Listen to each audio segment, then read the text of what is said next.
tarde ou boa noite para quem se encontra do outro lado da telinha, tudo bem? Como vão vocês? Espero que todos estejam bem aí, confortavelmente em seus lares, ou em seu escritório. E vamos iniciar mais um vídeo aqui, né? Nesse canal, e mais um sobrevivendo às ilusões fabricadas, né? Bom, vamos falar aqui sobre um tema bem interessante, né? A respeito, né? Sobre a teologia da prosperidade. O que é isso, hein? Alguém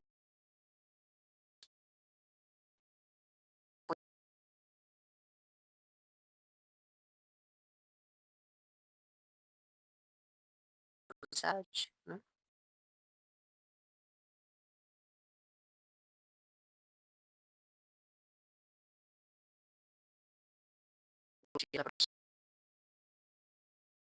São dois temas diferenciados, distintos, e também um tema falando a respeito, né, sobre o analfabetismo funcional, que se tornou uma idiocracia. Alguém assistiu o filme Idiocracia aí? Muito bem, vamos adentrar então a mais um vídeo aqui, né? Direto ao ponto, né? Recentemente, hoje, né? Foi noticiado, né, mais um terremoto na Indonésia, com risco de tsunamis, né? Recuo do mar, né? Em seguida, mais um terremoto na Espanha, né? Estão ainda ventilando ainda se há sobreviventes ainda, né? Desse ocorrido, desses terremotos, né? Isso acende alguns alertas que nós devemos estar muito atentos, não é verdade? Quanto aos acontecimentos mundiais, né? Muito bem, vamos adentrar aqui né, ao tema de hoje, né? É claro que muitos youtubers aí vão ventilar mesmo ações, né? Angariar mais, né? Visualizações, né? Naquele âmbito, né? De ganhar cada vez mais simpatia dos algoritmos, né? No YouTube. Pois bem, vamos lá. A teologia da prosperidade, ou o evangelho da prosperidade. Hoje em dia, vemos o quê? No sistema, hoje em dia, se você estiver desesperado procurando ajuda, sem ter saber o que fazer da sua vida, você procura ajuda, né? Com quem? Na igreja, com o seu pastor, um obreiro, né? Especialmente as pessoas com menos capacidade de entendimento das coisas, né? Não tem uma capacidade cognitiva desenvolvida ou educacional desenvolvida, na verdade, vai recorrer a métodos né, mais rudimentares de procurar o quê? Ajuda, né?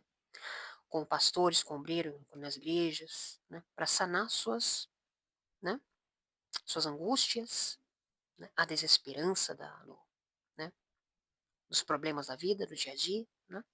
Então as pessoas vão procurar, né, a solução dos seus problemas, né, nesses campos, né?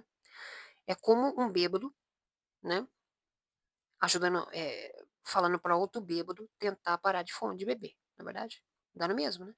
É como um bêbado ajudando outro bêbado a parar de beber. A gente pode confiar num homem, né, que também erra, né, nos auxiliar a trilhar um caminho, né, seguro, até um destino certo, um porto seguro na nossa vida. Então devemos ter muito discernimento em relação a isso, não é verdade? Então é uma doutrina neopentecostal que ensina que a abundância material, a saúde física e o sucesso financeiro são o desejo de Deus para os fiéis. Será? Então, sendo obtidos aqui através da fé, da confissão positiva e das doações, dízimos e ofertas ao ministérios religiosos, né? Então, segundo a corrente aqui, a pobreza e a doença são vistas frequentemente como consequências da falta de fé. Mas será que se resume só a isso mesmo? Vamos analisar um pouco mais a respeito. Ou de pecado, enquanto a riqueza é interpretada como uma bênção divina e um sinal de favor espiritual. Mas será que a riqueza material é sinônimo de uma bênção divina, um sinal de favor espiritual? Será que para você ter o favor espiritual de Deus, você tem que possuir riquezas, acumular bens e riqueza na terra? Será mesmo? Hum? Então, a doutrina baseia-se na ideia, né, de que o crente tem o direito de colher retornos, como o caso, né, das igrejas que oferecem aí vassouras ungidas, águas ungidas, abençoadas. As pessoas vão lá, né, falar no púlpito, né, eu consegui acumular bens, sou dono de 3, 4 empresas hoje, depois que, né, adentrei a fogueira santa de Israel, né, na verdade, dei o dízimo, recebi em dobro, né. Então, o crente tem o direito de colher retornos financeiros aqui, estabelecendo uma relação de reciprocidade ou contrato com Deus. Mas será que Deus pede algum contrato assim, dessa natureza? Hum? Então, a, a fé hoje se tornou mercantilizada. E não é de hoje, sempre tem sido isso, durante toda a história da humanidade, hum, do nosso país, né? Transformando a religião em uma transação comercial onde Deus é visto como uma força a ser manipulada. hum. Então, distorcendo ensinamentos aqui, ignorando contextos históricos e a soberania divina, focando apenas em versículos isolados que promovem riqueza. Então, muitos aí, pastores aí, por aí, né, que se valem, né, de sensacionalismos, né, para angariar mais visualizações ou adeptos ou fiéis, né. É considerada uma heresia por muitas denominações tradicionais e pela Igreja Católica, que difundem que a verdadeira prosperidade é espiritual. Não todos nós somos pecadores, eu sou uma pecadora, mas somos perfectíveis, somos filhos de Deus. Hum? Tendemos ao erro, mas também tendemos ao acerto, a acertar mais e errar menos na vida. Hum? Amadurecer como seres humanos e nos tornarmos melhores a cada dia. Hum? Então, segundo as denominações tradicionais na Igreja Católica, né, que defendem que a verdadeira prosperidade é espiritual e que a riqueza material não é garantia de salvação. Né? Tem uma passagem, inclusive, na Bíblia, né, de Jesus, né, que ele fala que é mais fácil do que um rico entrar, um camelo passar por um orifício de uma agulha do que um rico entrar no reino dos céus. Né? Tendo origem aqui histórica no movimento da confissão positiva nos Estados Unidos, né, no século XX, e com destaque para figuras como Oral Roberts e posteriormente Edir Macedo, no Brasil. Né?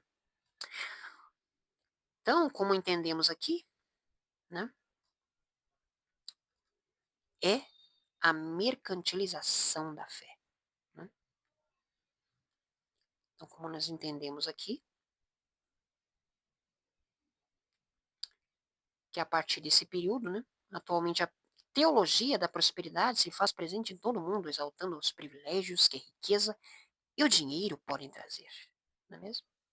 Então, as pessoas interpretam dízimo, né, com oferta em dinheiro, mas na realidade, nos tempos bíblicos, é oferta em alimentos a pessoas necessitadas. Não era dinheiro. Né? Mas as vertentes de hoje atuais interpretaram e distorceram o que é realmente o significado do dízimo, né?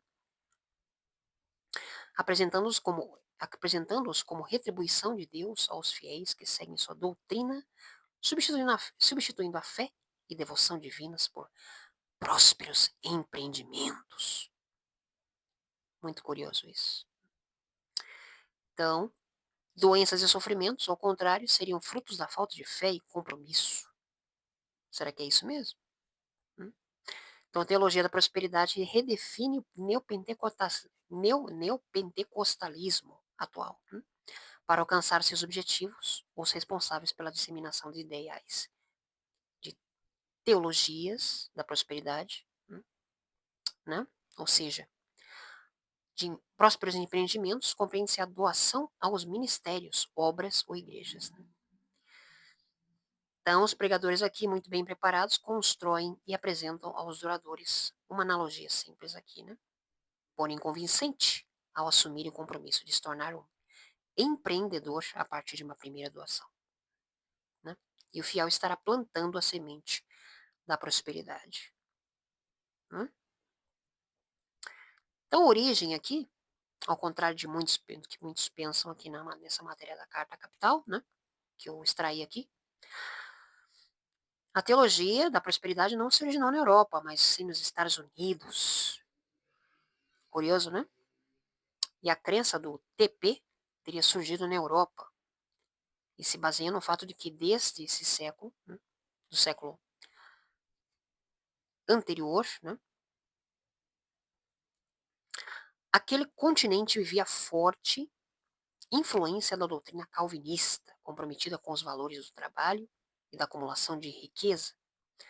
Ao homem cabia a tarefa de trabalhar, né, arduamente para ampliar seu patrimônio, né, demonstrando sua coragem e fé.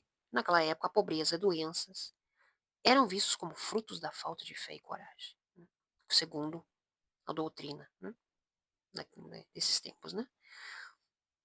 Como diz a matéria aqui, a crença no acúmulo da riqueza por meio do trabalho e do esforço da parte da doutrina calvinista. Para alguns estudiosos, né, historiadores da matriz religiosa da natureza calvinistas teriam influenciado e contribuído consideravelmente com o surgimento do trabalho forçado imposto aos mais pobres por toda a Europa ao longo desse século, né? Muito interessante isso. Segundo a obra da Ética Protestante, o Espírito do Capitalismo, de Max Weber, de 1864 e 1920, defende o acúmulo de riqueza por meio do trabalho e do esforço, presente na doutrina calvinista, como condição indispensável para uma vida feliz. Então, é uma questão de discernimento, saber separar o que realmente, né, nos convém, o que é lícito, né, segundo nossas convicções do que seria a verdadeira fé em uma força superior, não é mesmo, legítimas? Então vamos passar para outra matéria aqui, né, do estilo urbano, né, sobre analfabetismo funcional, né, uma matéria de Renato Cunha, 15 de agosto de 2026 aqui, né? Vamos resumir essa matéria.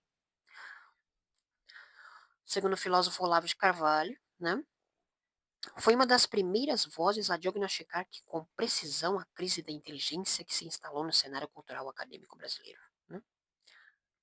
Em obras como O Imbecil Coletivo, de 1996, ele expôs a formação de uma elite intelectual que, sob a aparência de erudição, ostenta incapacidade crônica de raciocínio lógico e análise da realidade. Esse fenômeno está diretamente associado à expansão do analfabetismo funcional no país, e a condição na qual o indivíduo talvez seja capaz de reconhecer letras e palavras, mas incapaz de compreender e interpretar ou extrair conclusões de textos de complexidade mediana. Então, a população brasileira aqui passou a enfrentar dificuldades, né, profundas no processamento de informações cotidianas, tornando-se vulnerável à manipulação de slogans ideológicos vazios do vermelho. Então, a incapacidade de absorver conteúdos estruturados reduziu o debate público do plano puramente emocional e estético, gerando um ambiente social refratário a um pensamento crítico, autêntico e a busca sincera pela verdade. Então, o analfabetismo funcional tomou conta do Brasil e o país se tornou uma idiocracia. Então, vídeos com entrevistas de rua publicados nas redes sociais mostram pessoas com dificuldades para responder perguntas elementares de matemática, básicas, né? Língua portuguesa, geografia e conhecimentos gerais. Preocupante, né? Em um exemplo recente, entrevistados que conseguem identificar o que está escrito na bandeira brasileira erram uma porcentagem simples e têm dificuldade para dizer o que é um verbo ou interpretar uma pergunta sobre países. Eu já vi, inclusive, um desses vídeos aqui, né? No Telegram, por exemplo.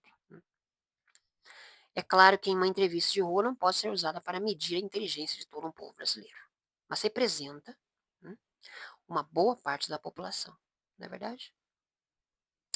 Então, a escassez de mão de obra qualificada tornou-se um obstáculo crítico para o crescimento e a competitividade das empresas no Brasil, né?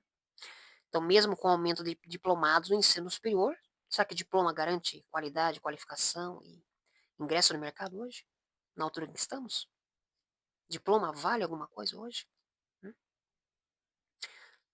né, na formação acadêmica enfrenta sérias lacunas, deixando profissionais despreparados para atender às demandas técnicas desse mercado de hoje. Então, o analfabetismo funcional e a deficiência de competências básicas e raciocínio lógico afetam inclusive egressos de universidades públicas respeitadas.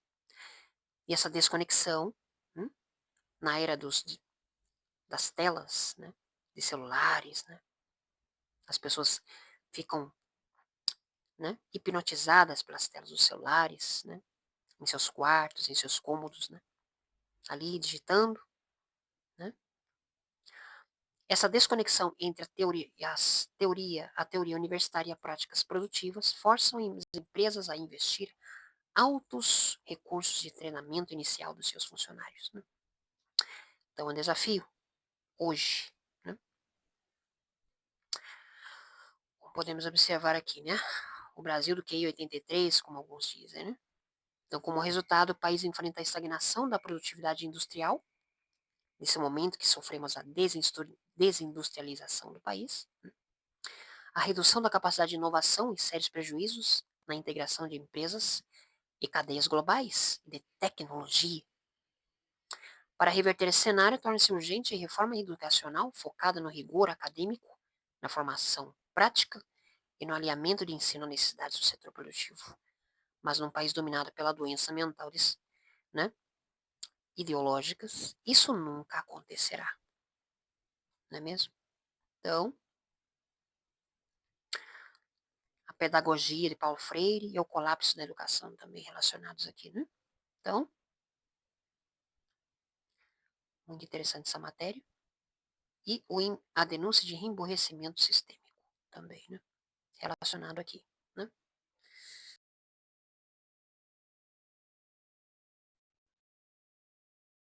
Mas relacionado no próximo vídeo. Hum? Muito bem. Então deixo com vocês mais esse vídeo interessante. E mais um.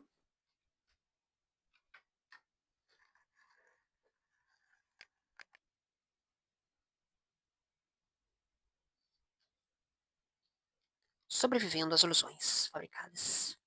Até a próxima.